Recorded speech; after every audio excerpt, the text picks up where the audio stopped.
texto de Mateus capítulo 25, verso 1. Então o reino dos céus será semelhante às 10 virgens que, tomando as suas lâmpadas, saíram ao encontro do noivo. 5 eram insensatas e 5 prudentes. As insensatas, ao tomarem as suas lâmpadas, não levaram azeite consigo. Mas as prudentes levaram azeite em suas vasilhas com as suas lâmpadas. Demorando o noivo, todas elas acabaram cochilando e dormindo. Mas à meia-noite ouviu-se um grito: aí vem o noivo, e saiu ao seu encontro. Então todas aquelas virgens se levantaram e prepararam as suas lâmpadas. E as insensatas disseram às prudentes: dai-nos do vosso azeite, as nossas lâmpadas se apagam. Mas as prudentes responderam: não seja o caso que nos falte a nós, e vós ide antes aos que os vendem e comprai-o. Então, tendo elas ido comprar, chegou o noivo. As virgens que estavam preparadas entraram com ele para as bodas, e fechou-se a porta. Mais tarde chegaram também as outras virgens, dizendo: Senhor, Senhor, abre-nos a porta. Mas ele respondeu: em verdade vos digo que não vos conheço. Portanto vigiai, porque não sabeis o dia nem a hora em que o Filho do Homem há de vir. Amém? Quem crê nisso dá glória a Deus? Quem crê nisso dá glória a Jesus. Amém. Pode sentar.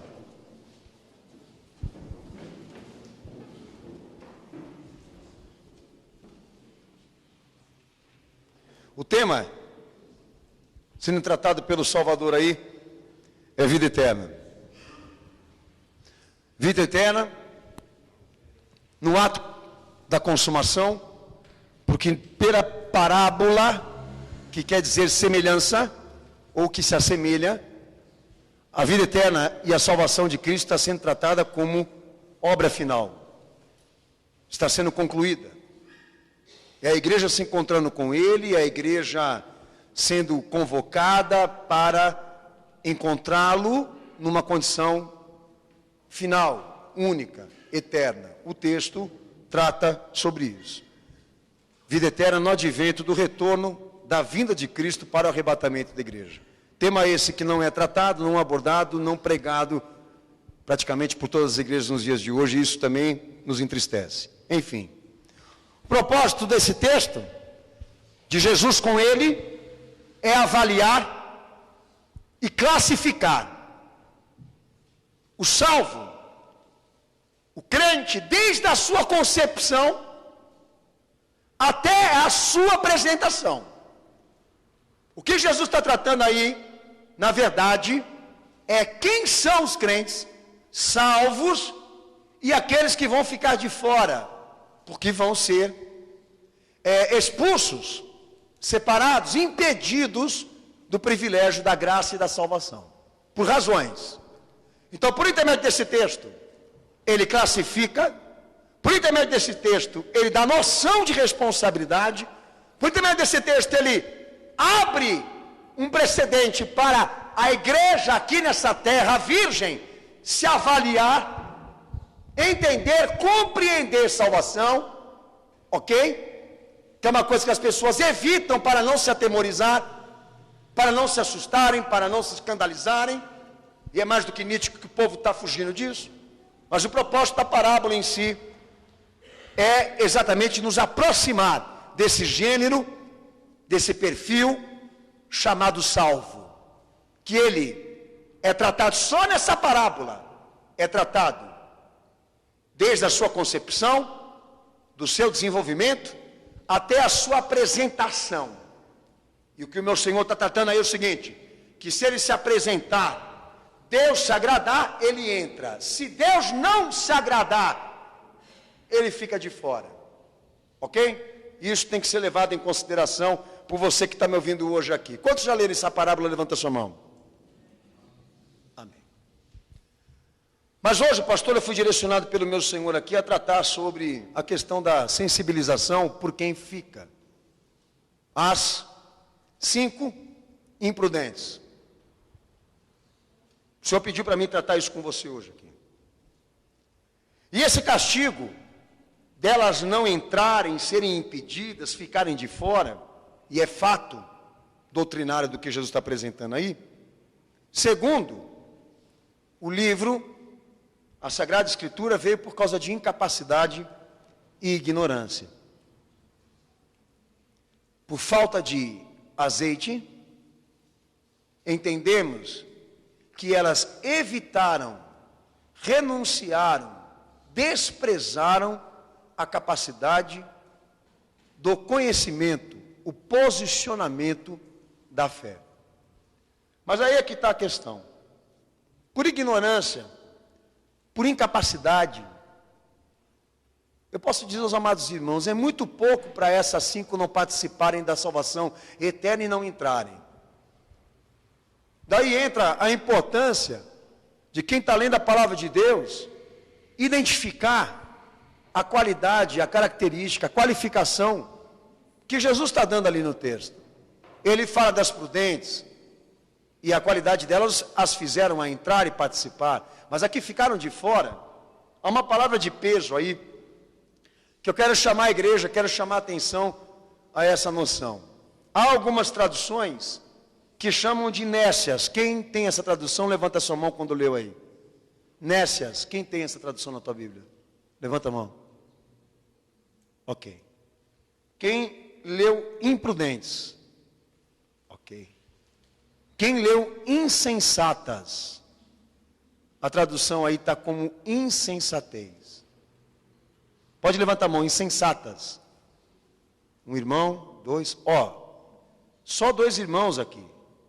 Levantaram a mão para dizer para o pastor a verdadeira tradução correta disso que Jesus está ensinando aí.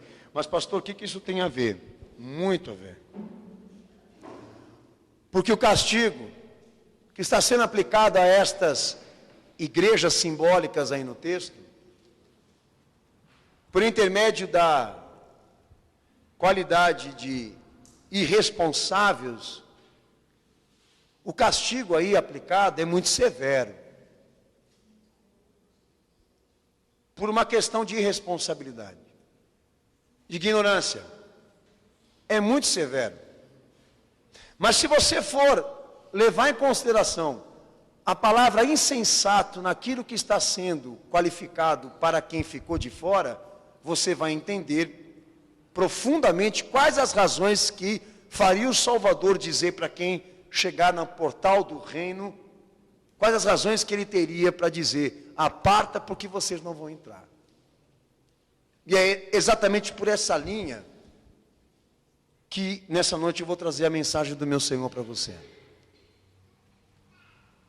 Há uma punição, há uma condenação preparada para alguém, para um perfil, para um tipo. A Bíblia ela é categórica, clara nessa questão, nesse quesito. Ela deixa bem claro do que é feito aquele que vai ser salvo e vai entrar no reino, e do que é feito aquele que vai ficar de fora. Mas como pastor eu dizia aqui a vocês, a expressão usada na Bíblia é uma coisa importantíssima, irmãos. Porque vocês vão sentir a diferença hoje aqui. Se nós colocarmos a palavra insensatez no aspecto dessas 5 igrejas, fazem delas muito mais do que ignorantes e irresponsáveis. A primeira coisa que eu quero te chamar a atenção aqui, não quer dizer que elas são igrejas que elas são salvas. Pela parábola o Senhor deixa claro. São virgens. E esse ato simbólico, essa comparação quer dizer, elas são igrejas. Que a palavra virgem ou noiva é utilizada no Evangelho e no movimento apostólico como a identidade da igreja de Cristo.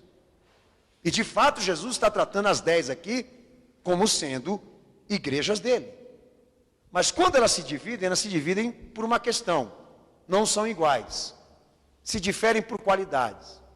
Nós nos direcionamos às que ficaram de fora. E entendemos exatamente o quê? Que não basta dizer igreja de Cristo. Entende? Não basta dizer que é igreja de Jesus. Não basta ter uma igreja. Não basta abrir uma igreja. É hora do povo se perguntar do que é feito ela. O Senhor nos chama a essa responsabilidade. Por que sensibilidade para com aqueles que ficaram? Porque as pessoas têm tendência a valorizar os sentimentos do que a revelação.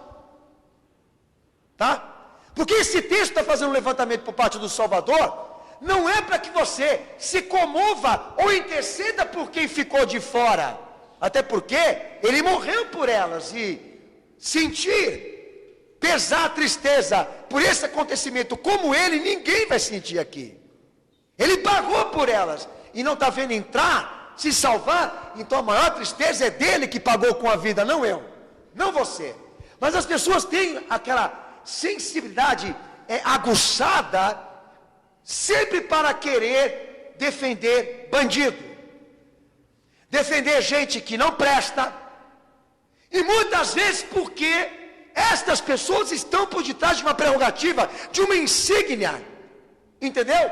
De autoridade, de valores, de tradições, e o Senhor desmotiva completamente essa questão, de que pelo fato de que elas sejam igrejas, ou tenham sido abertas para o serviço cristão em sua localidade, de que deva ser obrigado a admiti-las na condição que elas estão, porque elas têm um nome conhecido aqui entre nós. Mas ele deixa claro aí, que se elas não forem feitas, se o povo que está lá, se as pessoas que estão lá, não forem feitas do que ele pregou, do que ele ensinou, não basta ter o nome crente, cristão, ou exercer uma profissão dentro da igreja, ou abrir uma igreja, ou existir uma igreja aqui com o nome dele.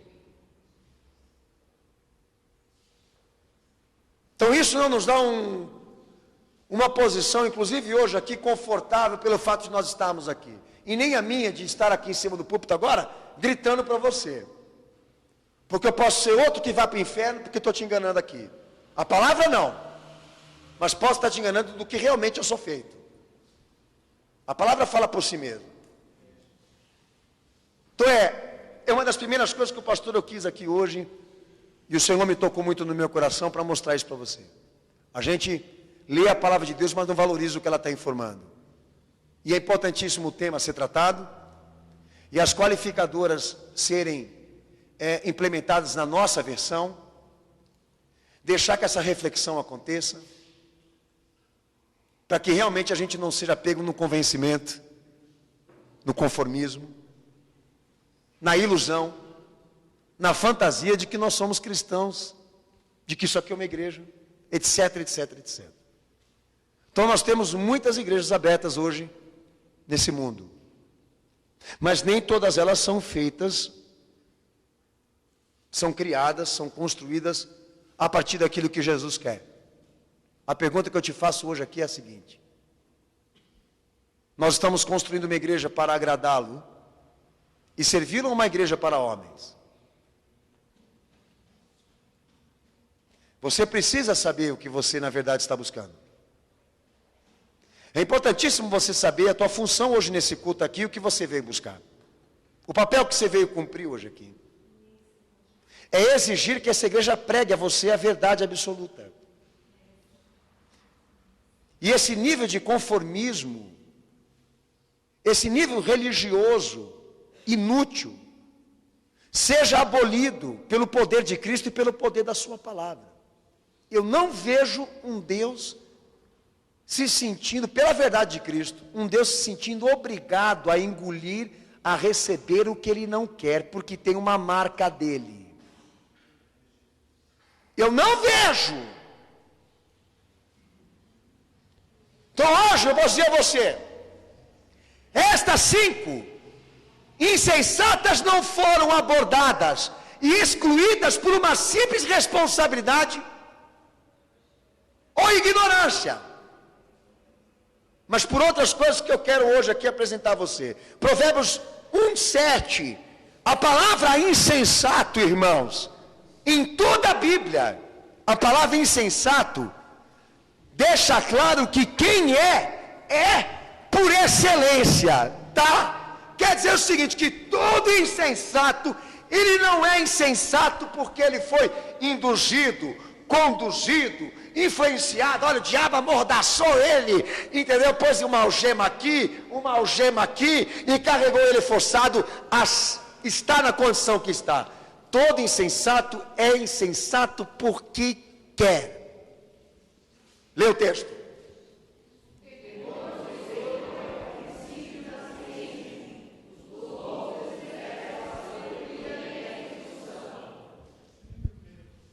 Pode ler Provérbios 1:7. Os irmãos leram? Leia em voz alta, quem tem mão é quem tem medo de ler. Não é porque ele não tem grau de escolaridade, é porque é capaz de ele se converter. Então, lê bem alto. Pode ler, irmãos.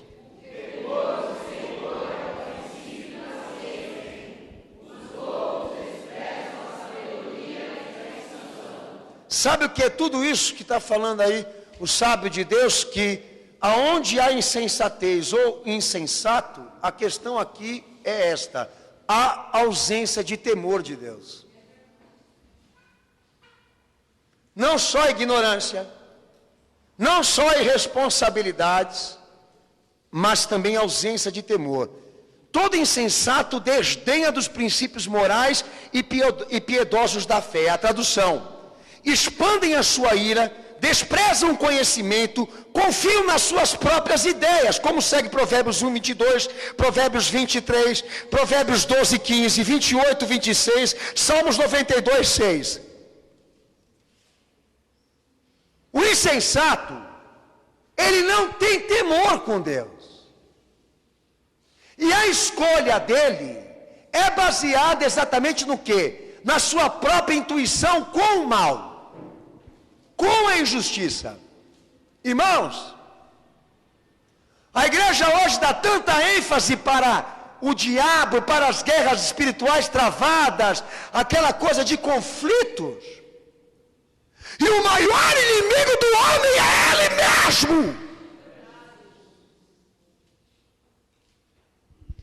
Se nós admitíssemos isso, as coisas mudariam. O maior inimigo das nossas vidas, irmãos, estão dentro da nossa vida. É regimentado e governado pelas nossas vontades, pelos nossos interesses, pela nossa ansiedade, pelo nosso gosto, pela nossa opção, pela nossa eleição, pela nossa escolha. Da mesma forma que nós poderíamos ter revertido isso para tornar Jesus o quê? Senhor das nossas vidas. Elegemos o mal dentro de nós, pois os princípios que me regem, da qual me influenciam, não são governados pela fé, mas por um homem cheio de razões e opiniões próprias. Então aquelas virgens que foram despojadas, excluídas, apartadas da salvação, quando foram apresentadas diante do Salvador, elas só tinham o nome daquele que vive, mas estavam mortas, desligadas, como alguns podem estar hoje aqui. Vamos medir essa questão. A ausência de temor com Deus. É só você observar que as pessoas, elas não têm medo de fazer o pecado acontecer dentro da igreja. É como se a impunidade reinasse e Deus não julgasse mais. É como se não houvesse possibilidade de Ananias e Safira morrer aqui porque mente. Eles chegam mentindo aqui descaradamente, falam em nome de Deus, em nome de Cristo, blasfemam, ofendem o Espírito Santo, como se não houvesse juízo e justiça. Camarada, você fez? Fiz. É isso e é mentira. E ele está falando diante do Senhor, como se ele estivesse certo, mas não está. Mas o que faz uma pessoa cometer um crime desse contra a palavra de Deus, contra a fé, contra a igreja? É pela questão de nós estarmos perante hoje uma sociedade, principalmente perante uma igreja, que só leva a placa e não tem o temor, não tem o princípio de ter o temor com Deus, daquilo que rege a fé, daquilo que pede a fé, daquilo que a fé nos solicita. Não torne o mal uma coisa inocente. Aprenda, não torne o que Deus aparta, o que Ele condena, um inocente. Porque se você fizer isso, você está querendo dizer que Deus não é justo para julgar as coisas que julga. E de que Ele não está tão certo assim naquilo que Ele fala. Se Deus não está capacitado para separar as coisas que são das que não são, vai ser nós aqui que vamos fazer isso? Não é um momento de juízo nem julgamento aqui hoje. É um momento, como eu disse aqui, de nos avaliarmos, refletirmos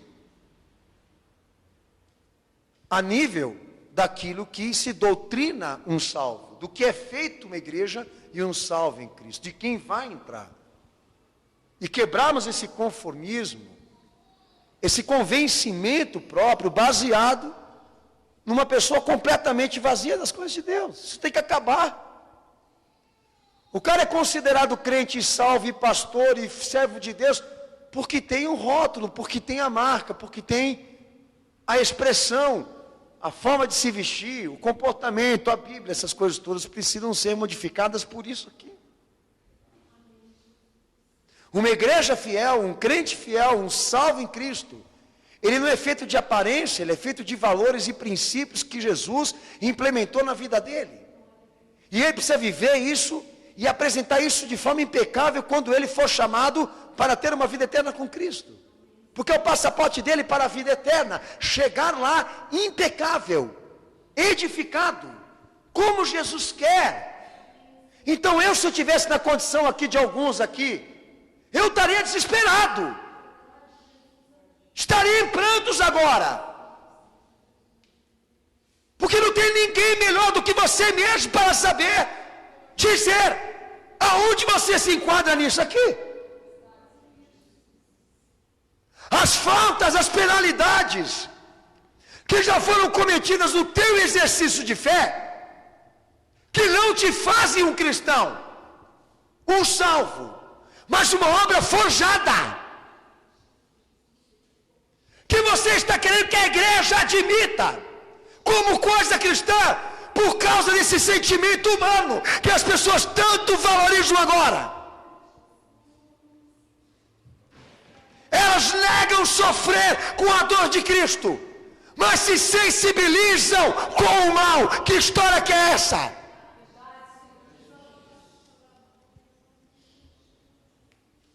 Coitadinho, foi apartado, isso é injusto. Injusto foi o Filho de Deus morrer por quem não presta. Você defende o bandido, o céu defende o Salvador, amigo. E a escolha que nós continuamos a ver, depois que ele foi crucificado, continua sendo a mesma. Crucifica o santo e solta o bandido. No texto de Isaías 32:6, a palavra insensato também se traduz como saliência. Lê o texto aí, irmão.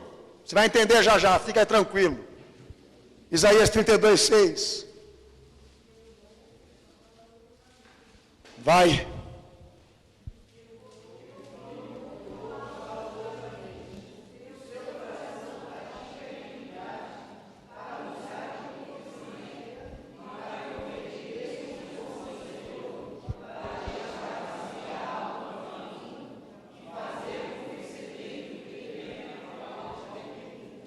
A palavra de Deus está tratando por intermédio do profeta, a nível de normativa, do que é feito um insensato.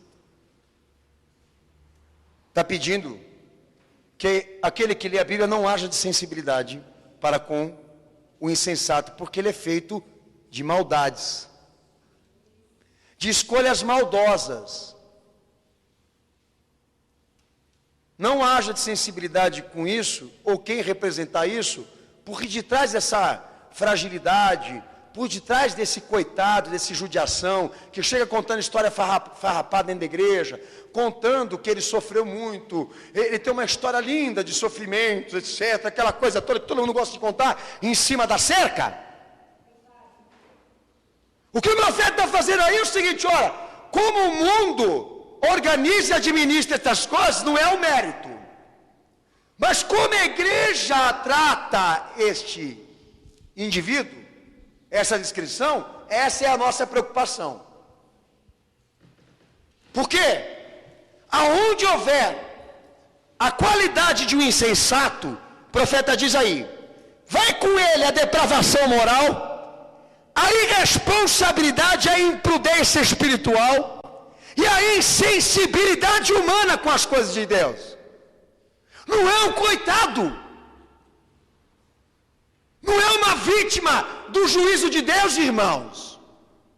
Não é alguém que Deus vai apartar porque ele falou alguma coisa errada no momento errado. O Evangelho está tratando de uma natureza, está tratando de uma vida que não começou hoje, na história desse camarada, ou dessa igreja que foi excluída, mas de recebimentos, de atendimentos, de serviços, de obras, de práticas, de decisões que não agradaram a Deus. Nós não estamos falando de um momento de que ele caiu agora, de um vacilo que ele teve agora, mas de inúmeras ocorrências, de inúmeros atos ilícitos que ele vem cobrindo ao longo da sua história com uma placa cristã.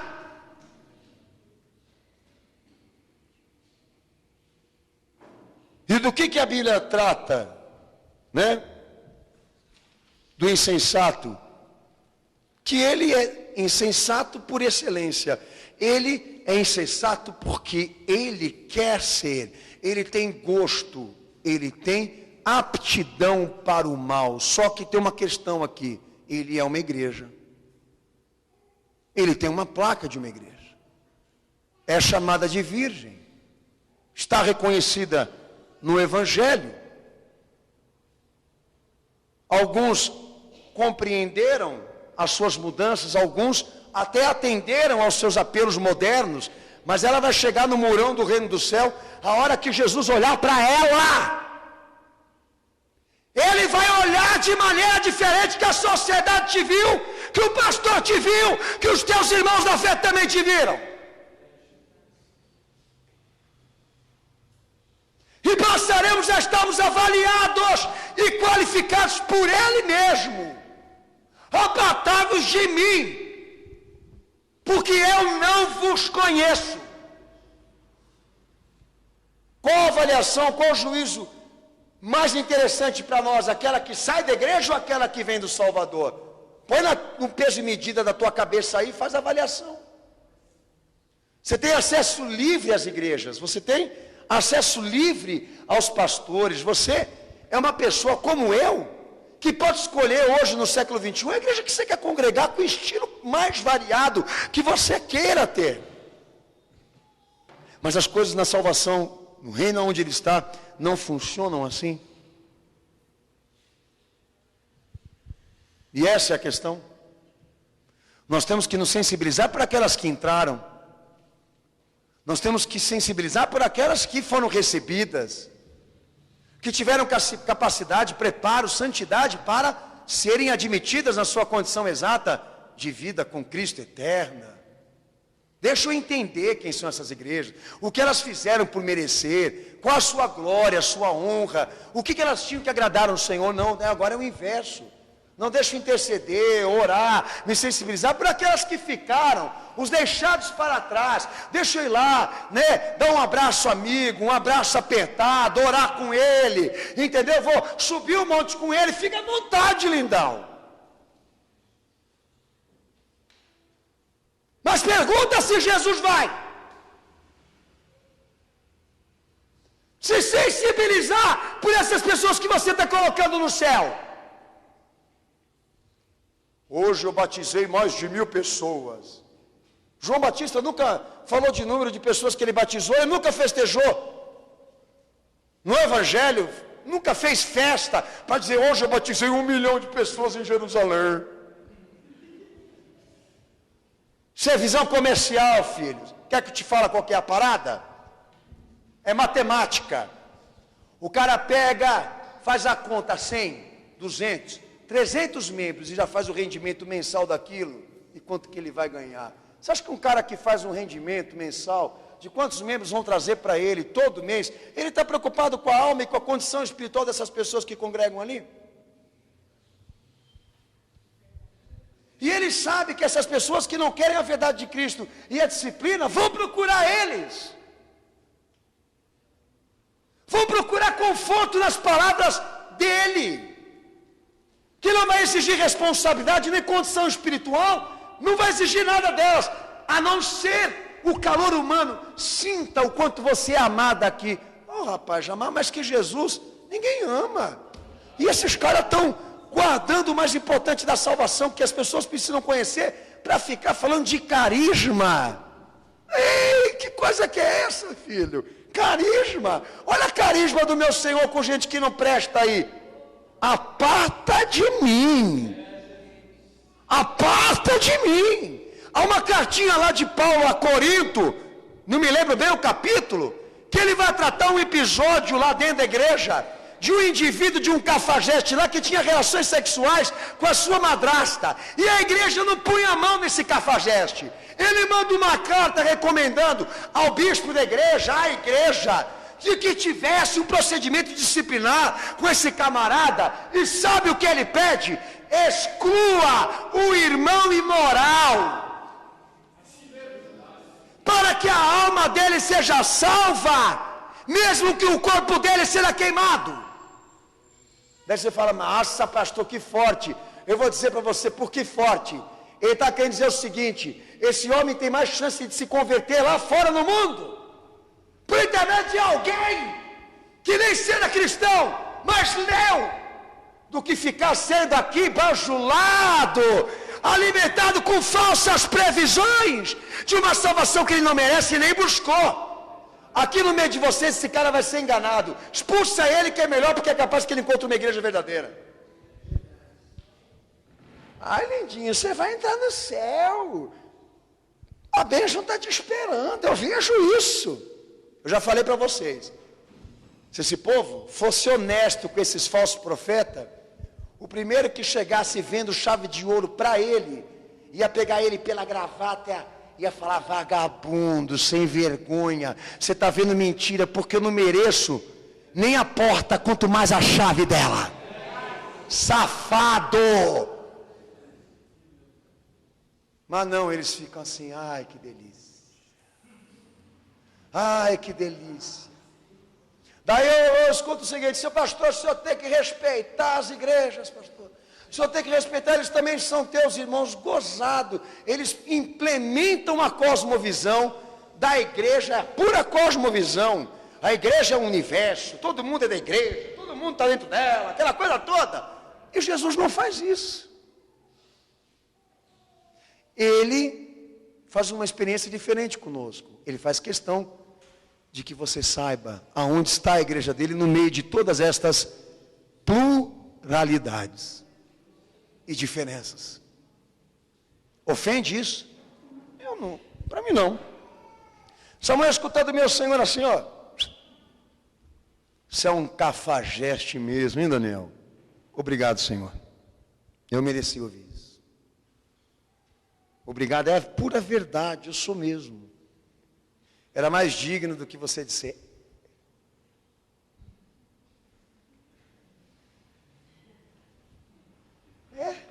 Beelzebul, Satanás. Essas palavras não são de Deus, são do diabo, são contra mim, me acusam falsamente. E tem gente que leva a mentira dele até o final. E nós estamos aqui para dizer para ele, filho, você não vai ser julgado hoje aqui nessa igreja. Nós não vamos ser julgados aqui, mas vamos ser julgados quando chegarmos lá. E ele dirá para nós o que nós somos, de fato, que resistimos e não quisemos ouvir aqui embaixo. De maneira mais harmoniosa, com esperanças de mudança. Lá, não tem mais chance de você voltar para trás. É fogo do inferno puro, para quem não chegar lá diante dele como ele quer. Deixa eu me sensibilizar por essas virgens, porque elas estão indo por fraqueza espiritual, elas estão indo porque num fato, na via da sua vida, no caminho da sua vida, ela teve uma queda. Quem que não erra? Quem que não peca, irmão? Todo mundo peca, irmão. Atira a primeira pedra que não tem pecado. Eles começam assim, a fazer uma salada mista de filosofia com fé, e faz aquela saladona e bota para o povo comer, para todo mundo sair daqui confortado, consolado, de que a melhor coisa é realmente a gente pecar amando. Vamos pecar amando, entendendo os outros, né? Vamos olhar para a diferença do outro e ver também as nossas diferenças. Filosofia pura, né, Amadeu? De filosofia pura. 1 Samuel 25, 25. A figura de um homem chamado Nabal. O insensato por excelência que nós estamos pregando aqui, tá? Porque ele gosta, porque ele quer, porque ele é isso. Não tem vítima não. E as igrejas já também estavam na mesma descrição. 1 Samuel 25, 25, ele já abre, eu não vou abrir. Não vou ler, aliás. Amém? Mas, o homem aí foi qualificado como homem de Belial. O comportamento dele, insensato, foi apodado como homem de Belial. A igreja sabe o que é um homem de Belial? Além de pecador e amar o pecado, ele é terrorista, ele é assassino. Ele é homem de guerra, de conflito. Ok? É satânico ao extremo. E a insensatez do camarada foi qualificada como homem de Belial, que também dá margens para o ateu, por todos os efeitos mais práticos. Como segue Salmo 14:1, Salmo 53:1. A igreja não precisa abrir, estou dando referência. Qual é a história de Nabal, pastor? O homem que foi ingrato a Davi. Quem conhece essa história, levanta a mão. Que não quis fazer o bem para quem lhe fez o bem. Estava lá o indivíduo, trabalhando numa terra que não era dele, ganhando, por intermédio de um meio de trabalho da qual não lhe pertencia, e quando Davi precisou dele, e os homens também precisaram dele, um favor ele não deu. Daí Davi voltou lá para matar ele, arrebentar com ele, e entrou outra figura lá, para interceder por ele, dizer para ele, olha, esse cara não presta mesmo, ele é um safado, ele é um homem de Belial, ele é um ateu, não tem temor de Deus, porque Davi representava naquele momento igreja, não reino. Aquele que regia a igreja de Deus no Antigo Testamento, não o rei. Rei quem transformou ele foram os judeus.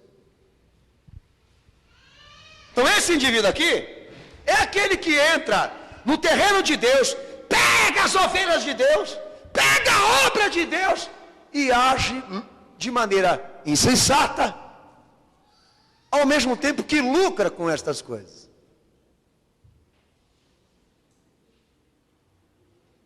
Esses dias um político ele foi exonerado do cargo, não sei se ele pediu demissão, porque ele disse para os outros políticos o seguinte, ó, se vocês não estão gostando do governo, larga do osso. É o que eu vou dizer exatamente. Hoje aqui, se esse Jesus não te agrada, se o evangelho verdadeiro não tem harmonização com aquilo que você procura agora com Deus, larga o osso.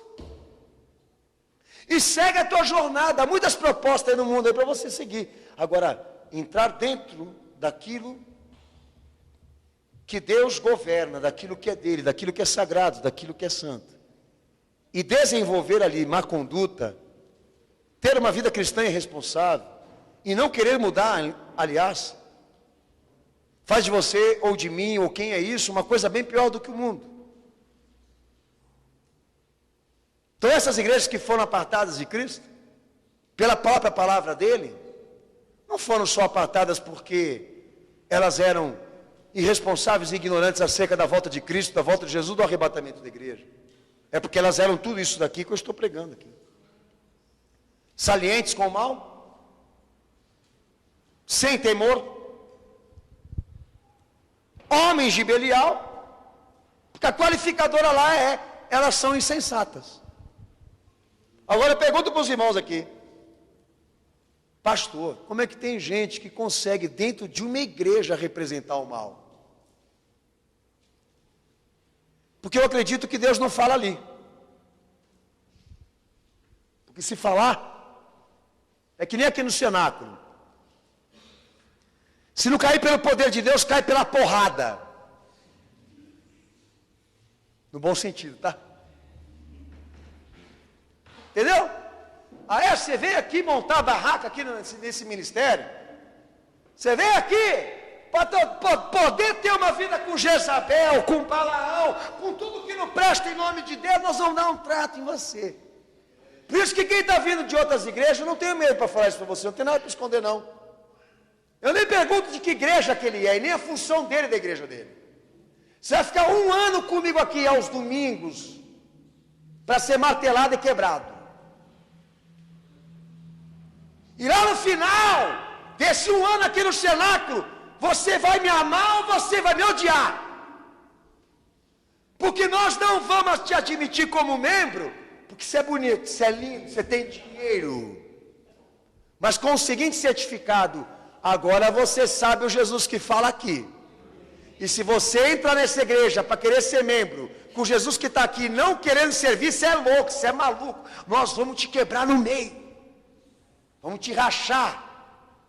Sem vergonha. Safado.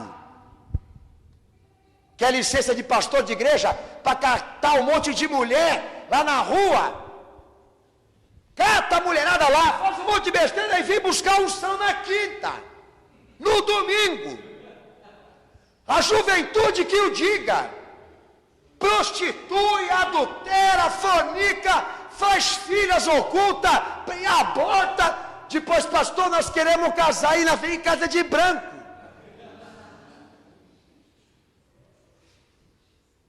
Eu vou dizer uma coisa para os irmãos: vadia não devia ter dinheiro para comprar vestido branco. É a vontade que eu tenho para falar para vocês aqui. Pastor, o senhor me casa? Nós vamos casar. Rapaz, eu tenho medo de casar, que você nem sabe.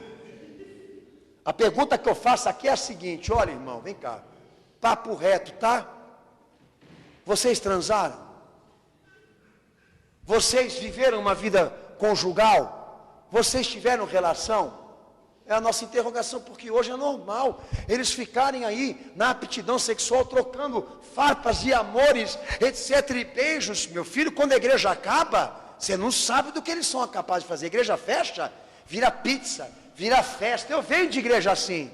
Eles estão tudo com cara de anjinho. Entendeu? Aquela ali é filha daquele, aquela lá é filha daquela. Olha, é recomendado, menina boa. Sabe onde eu fui pegar menina boa para casar? Lá no interior, de gente ímpia. Porque na minha igreja todas, eu não vou nem falar. Entendeu? Vou lá dizer para você o nome que eu estou querendo falar aqui. Mas se o pastor deixar passar batido, vira tudo anjo. E há uns políticos aí que querem exatamente tratar assim. Se sensibilizar sim com o mal que está dentro da igreja. Que é o que nós estamos tratando aqui, né? E o Senhor deixando claro por essa parábola: olha, não basta ter nome de crente, nem de cristão, nem ter uma igreja. Você vai subir lá e Ele vai te avaliar assim. As mães que ficaram assustadas comigo hoje aqui, pelo que eu falei, é muito simples você consertar isso com os teus filhos. Orienta eles a não casar. Mas se eles escolherem casar, é que nem eu falo para os meus lá em casa: se prepara. Vocês não vão encontrar hoje um ser humano normal aí. A esperança é que vocês encontrem um crente, e está difícil de encontrar. Eu abro e jogo a realidade. Não se iludam, vocês vão entrar ali dentro da igreja ou de outra igreja e vocês vão ver pessoas ali aparentemente cristãs, mas que continuam tendo uma vida tão abominável, tão ridícula como aqueles que vivem lá fora. Ô filho, eu sou filho de pastora e de missionária do berço. Você sabe o que é nascer com a cabeça no banco? O meu travesseiro era no banco da igreja. Entendeu? Bebê, mamando e meus pais orando. Eu nasci dentro de uma igreja. Então eu posso dizer para você hoje aqui, pode ser que tenha outros irmãos que também têm a mesma história que a minha. Vocês não sabem do que os homens são capazes de fazer dentro de uma igreja. É hora da gente abrir os olhos, irmãos. E não nos enganar nem com aquilo que a gente vê no espelho. Porque nós podemos estar alimentando dentro de nós um animal, não um cristão. Um mal, não um cristão. Porque eles entram no terreno de Deus, se apoderam das coisas de Deus, cometem as atrocidades em nome de Deus e não sentem remorso pelo que são. Esses são os insensatos, que chegaram lá e Jesus falou: aqui vocês não entram, aqui vocês não vão entrar.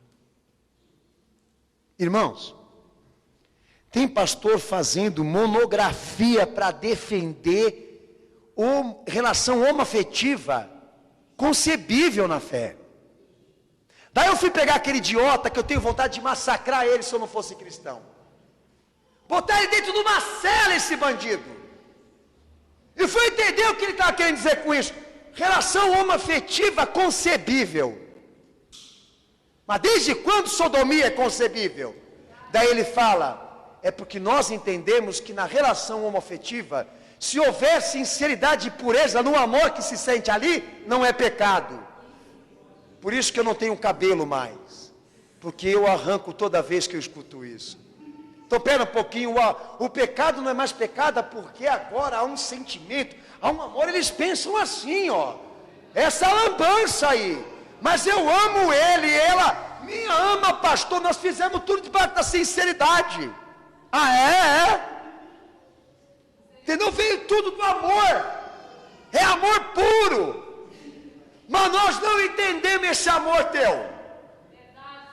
E aqui você não vai ser crente e membro dessa igreja enquanto você não se consertar. Aí entra a minha responsabilidade de dizer para esse cara, eu não vou te batizar nem te ungir. Vou te tirar quinta e domingo para você frequentar aqui e ver o que você quer fazer com Jesus aí. Por isso que a igreja Sinal com a Fé não cresce como as outras. Se eu receber o povo aqui debaixo da visão comercial, vixe! Outro dia sentou um traveco aqui no meio do povo aí. Nada contra, deixa eles virem para Jesus. Mas sentou e não veio. Ficou lá. E te garanto que teve irmão achando que era mulher aqui. E pensou até se não era uma prometida.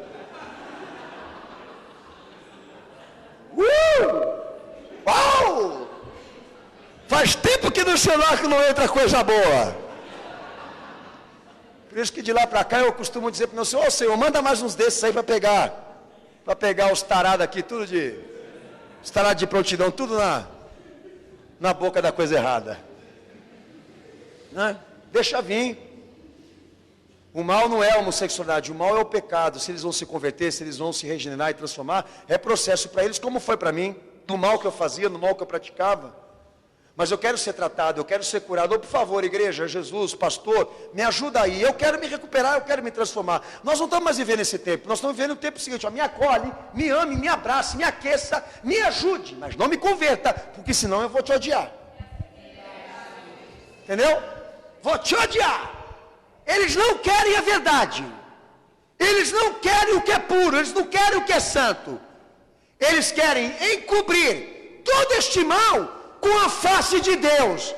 E essa mensagem para você aqui é um aviso, para que você não torne o insensato uma qualidade de fé, uma obra de Cristo, porque eles são muito mais do que irresponsáveis e ignorantes acerca das coisas de Deus. Eles têm preferência pelo mal. E alguns aqui não descobriram isso. Aquele é uma retardada que congregou aqui. Toda vez que chegava dezembro, ela olhava para mim, pastor, é Natal. Eu sabia que o problema dela era a comida. Entendeu? Ela ficava louca da vida quando eu falava que o Natal não é uma festa cristã e que nós íamos proibir membros aqui de celebrar por visão doutrinária de uma igreja local.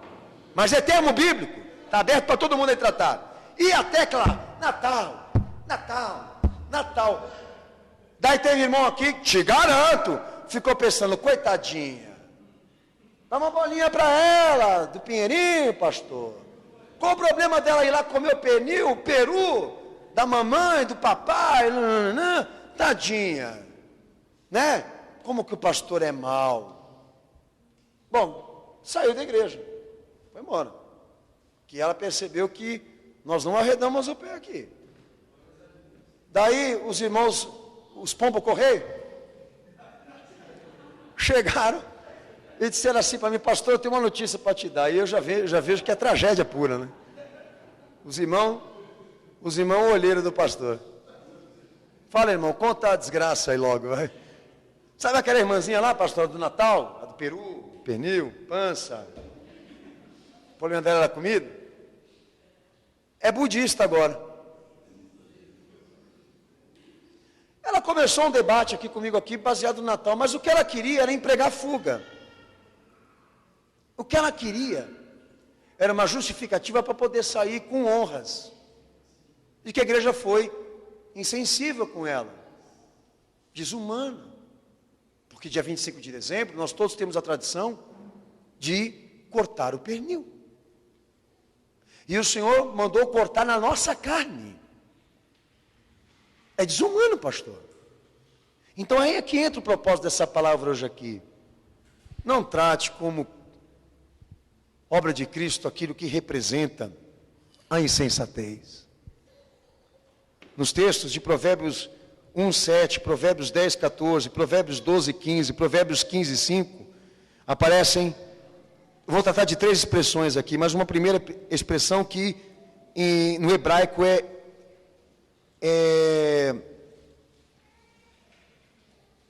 deixa o pastor lembrar aqui, meus irmãos. Il, é E-W-I-L, uma expressão lá que corresponde à insensatez, que descreve como falta de percepção. A Bíblia também me perdoem, evil, também trata no hebraico, insensatez, como também uma qualidade que se descreve como falta de entendimento, de percepção. Daí sim, nós podemos considerar que também aquelas 5 eram feitas disso.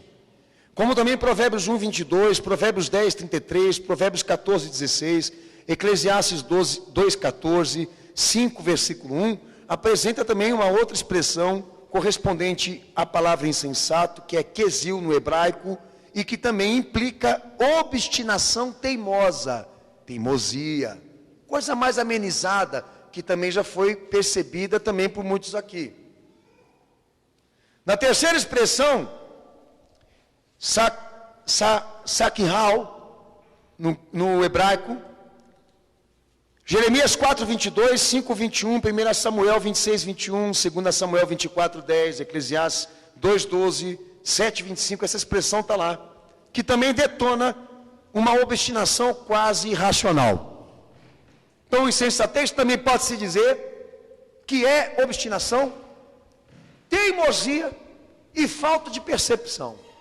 Que muitos aqui assimilaram isso, e não aquilo que eu venho pregando desde o início desse domingo.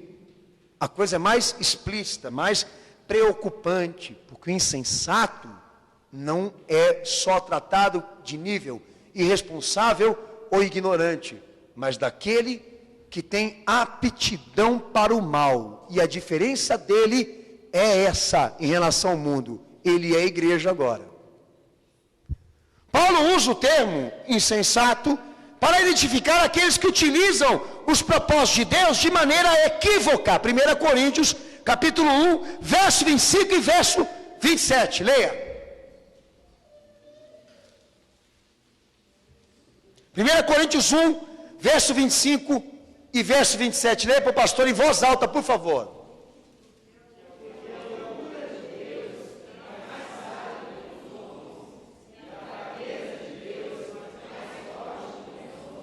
Versículo 27.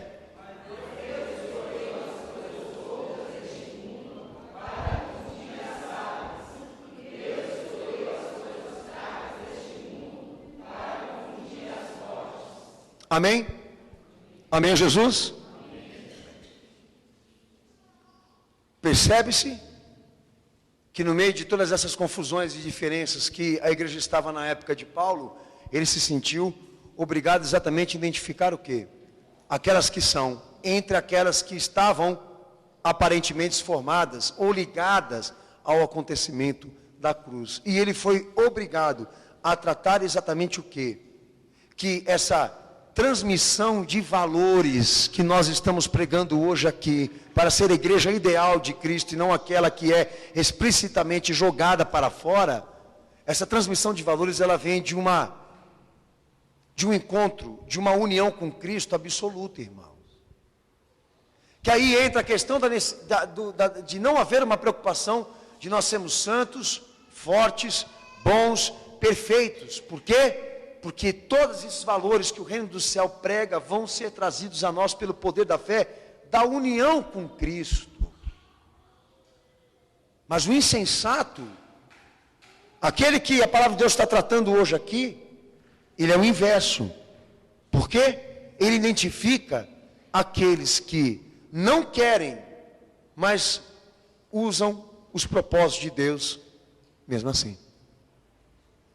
Há judeus que buscam sinais, há gregos que buscam sabedoria, mas nós somos crentes porque buscamos a mensagem da cruz. Então vocês vão ver alguns aqui dentro dessa igreja dados a versão judaica, outros dados a versão e forma grega, mas pelo amor de Deus, irmãos, vamos seguir o sinal da cruz, é o que ele pregou aí. Vocês vão assistir as variedades dentro dessa igreja. Algumas dadas aos sinais, outros sábios demais, inteligentes demais. Mas nós queremos o poder de Deus, a mensagem da cruz. Nós queremos ouvir a mensagem de Cristo ser pregada, anunciada como ela é. O equívoco aqui, posso dizer, a igreja que prega cura demais, aquela que quer ser inteligente demais, mas tem uma outra e a mais certa, aquela que se preocupa com a salvação das almas e preparar os homens para servir a Cristo. Dentre as três, nós queremos aquela que está centralizada na cruz, que nasceu lá, aonde Jesus morreu e ressurgiu por ela. Porque essa daqui e aquela ali, nós abominamos. Essa veio para Cristo, querendo implementar a circuncisão, querendo implementar valores judaicos israelitas aqui para os não-judeus. Os outros trouxeram filosofia, cientismo, o valor da razão, o racionalismo. E nós também abominamos, porque a igreja ideal que Jesus quer na terra é aquela que ensina o homem a se arrepender, se converter e reconhecer e confiar que Jesus é o seu único Senhor e Salvador. Esses combates eram travados lá, porque é natural e normal que no nosso meio haja um corpo estranho, sim, aqui, feito de pessoas que não têm tendência a serem de Cristo, mas de si mesma. E por isso geram conflitos no cristianismo.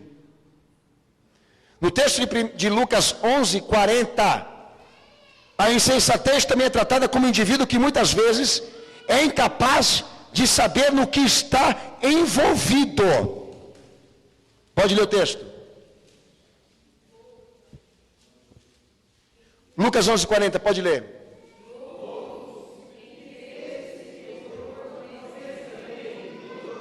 Amém? Amém, Jesus?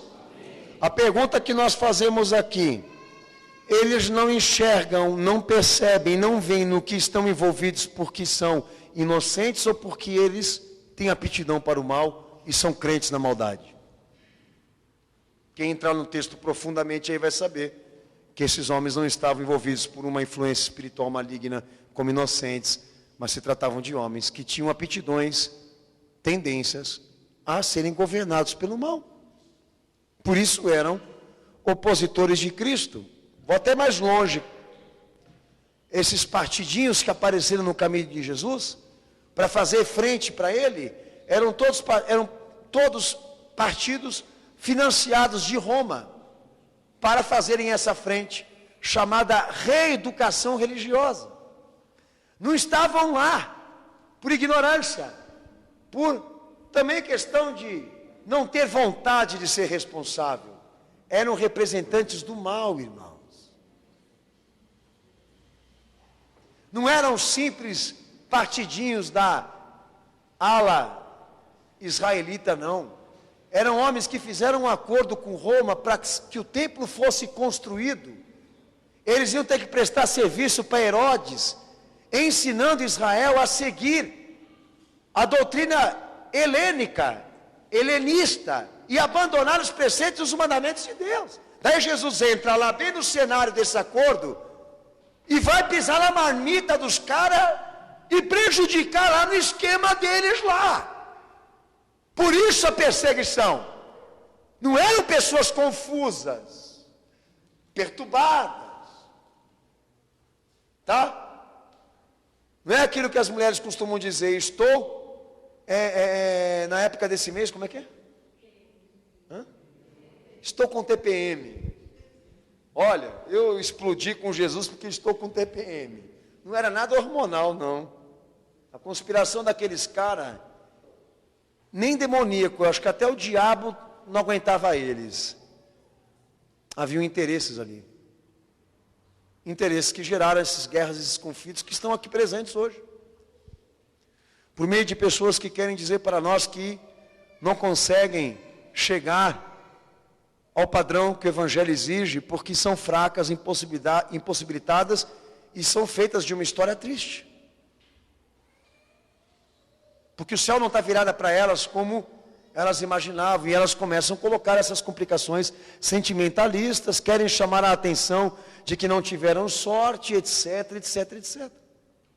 Até contei para vocês aqui da visão de um padre, que ele teve um sonho, e aí as coisas começam a funcionar para os insensatos. Que ele sonhou que um pecador chegou na porta do céu, e Jesus foi atendê-lo. Daí Jesus olhou para a cara dele e disse para ele assim, olha, eu não vou te receber porque eu não te conheço. Perguntou para o pai, você conhece ele? O pai também disse, não, não conheço.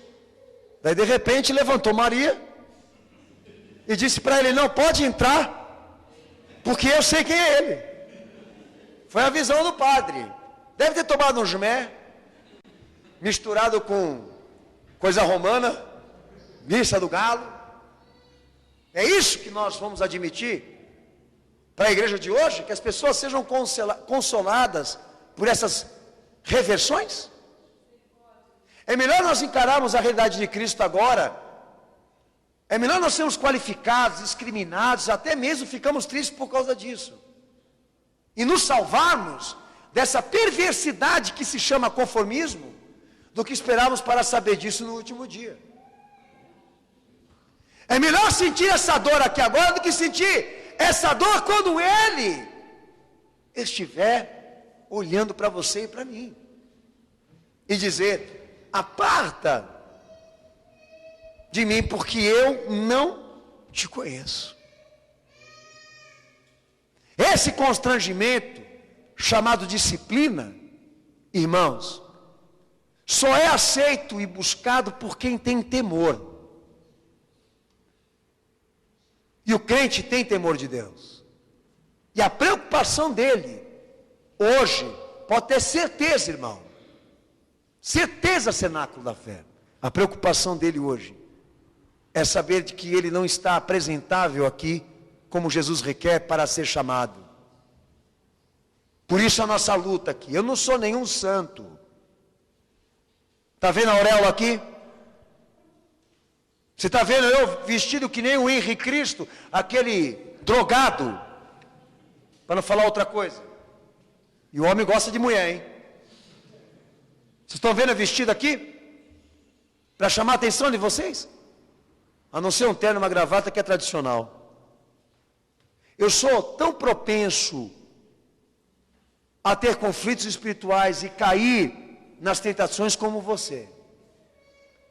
Mas o que fala mais alto em todos nós? A consciência de que esse tempo com o pecado não é hoje só, não. Não foi só hoje à tarde, não. Não foi só um instante, não. Essa igreja que foi apartada de Cristo, ela quis esconder a vida dela com o pecado. E esperou para ouvir a verdade numa hora que não há mais chance para se salvar e se reconciliar. Tua situação com o diabo e com o pecado, com o teu fingimento, não vem dessa semana só não. É que você esquece. Já são várias ocorrências. E Deus está levando em consideração isso. Foi construída uma igreja em cima do equívoco. E o Senhor foi obrigado a dizer para ela: eu não te conheço, aparta de mim. Então pode ter certeza de uma coisa que eu vou te dizer. Se você pecar com algo, se arrependa, não se deixe dominar por isso e sai fora. Vai se curar. Mas se você voltar a fazer e depois fazer de novo e volta a fazer de novo, e torna o pecado um ato voluntário novamente, porque é isso, não adianta você vir pedir perdão aqui. Tem alguma coisa errada com você. E você precisa identificar o que é. E nós demos todas as razões bíblicas para você poder chegar nessa conclusão. Quem tem problema com a insensatez, não tem problema só com a irresponsabilidade, somente com a ignorância em relação à fé. Ele tem uma aptidão pelo mal ali tão grande dentro dele, que ele precisa expurgar, jogar fora, porque está engolindo, tragando o temor que Deus poderia colocar dentro do seu coração. A melhor coisa para a gente desse tipo, que se enquadra no que Deus está falando aqui, de uma vida pecaminosa como cristão, que já é crônica, a melhor coisa é você assumir que você chegou nesse grau, de que a tua obstinação agora chega a ser irracional. A tua teimosia já é irracional. Senhor, me perdoa de uma coisa que Ele vai fazer de novo, pelo amor de Deus. E depois vai fazer de novo. É como Hebreus 10, 26, Paulo trata. Depois de nós conhecermos que Jesus morreu por nós, na cruz para nos salvar, se continuarmos a pecar, tendo conhecimento disso, como nos salvaremos e como Ele há de nos redimir? Alguma coisa precisa acontecer na vida desse mentiroso que está acreditando que a vida dele é uma história verdadeira, que é o momento, e Deus está falando: não, é um momento não, é uma história. São anos escondendo aí esse mal que está dentro de você. E você se batizou assim, você virou membro de uma igreja assim, ou então foi ser pastor de uma. Essas pessoas que estão caindo no pecado e envergonhando Cristo, como que eu posso acreditar que essas pessoas estão tendo um momento, irmãos? Quem achou no Estevenantes que eu conheci são do meu ministério antigo, o que eu saí. Como que eu posso acreditar que esses camaradas estão fazendo o que estão fazendo com a igreja, entendeu?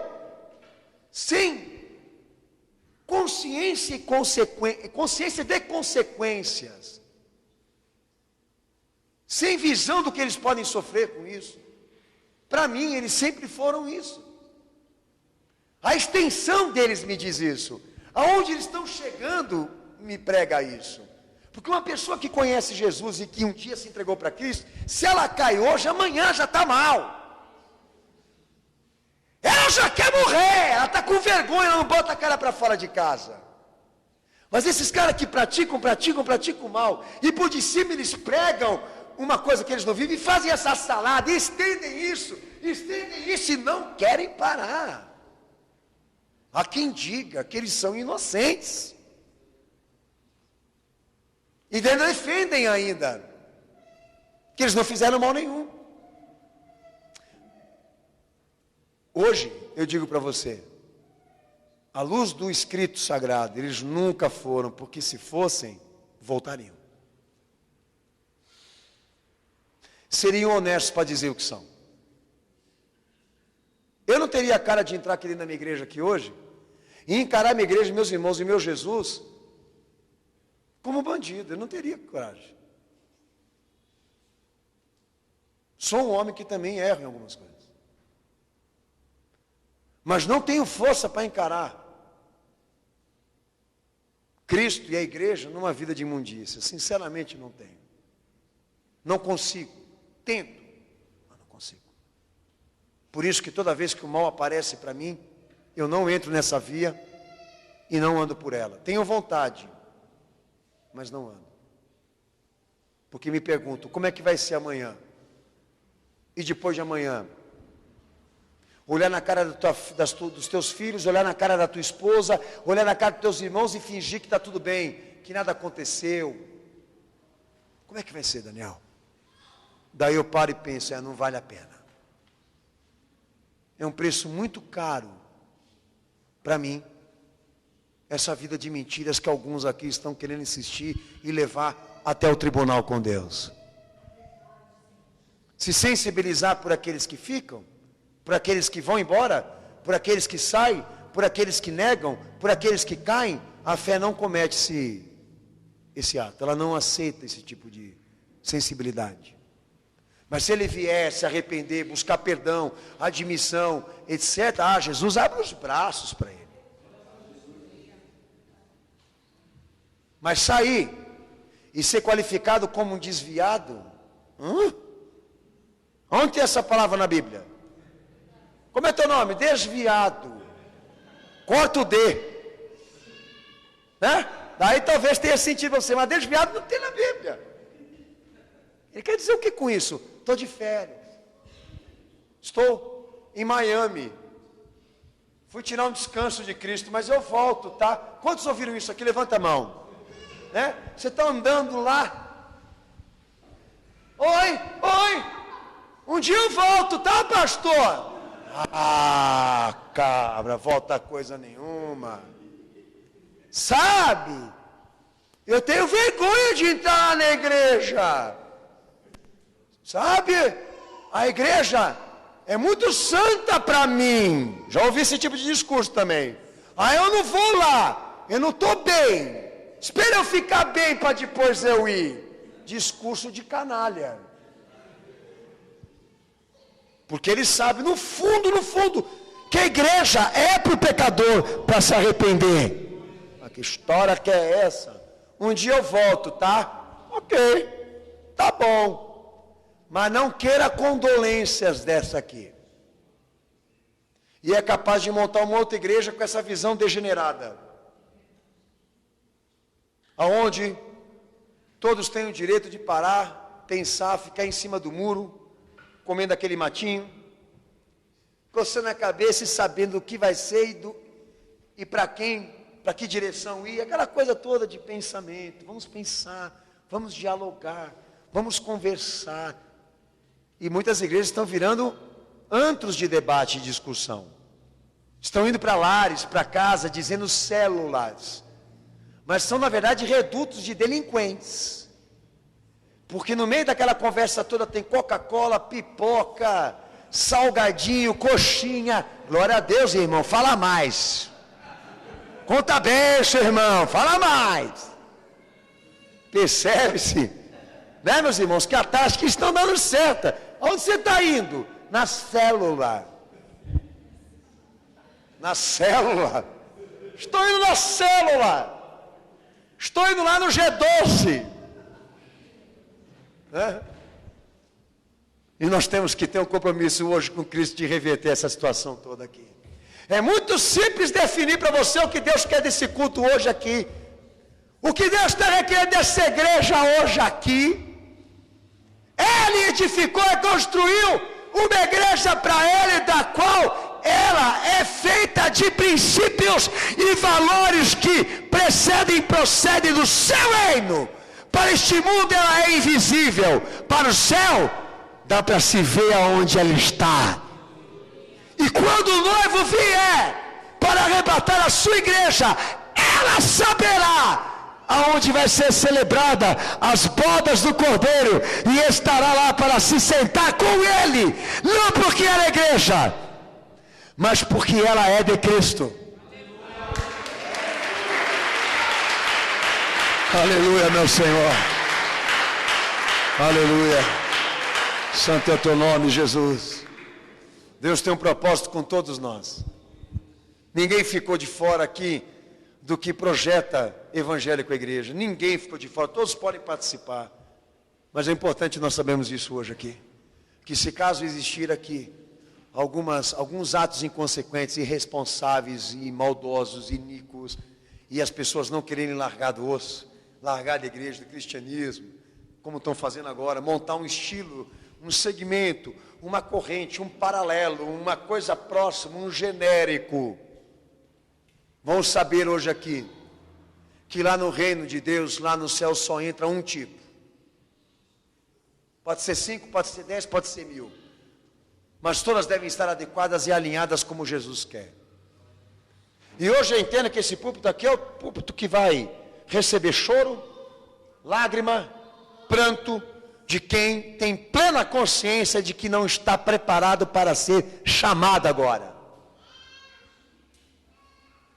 E vai entrar em desespero, se for crente, se estiver comprometido, porque não teve o calor humano aqui para se consolar, mas a verdade de Cristo para se converter. E esse é o apelo que eu faço hoje com você aí. O que te impede, hoje nessa noite, de você dizer quais são as partes que Jesus está requerendo de você aqui, que você precisa mudar, se transformar, se adequar, antes que Ele te chame? Teu orgulho, tua prepotência, teu nome de cristão, porque você é pastor, porque você é ministro, porque você tem uma glória própria.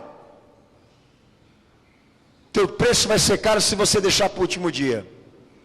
O que Ele quer que você resolva agora. Abaixa tua cabeça e fecha teus olhos.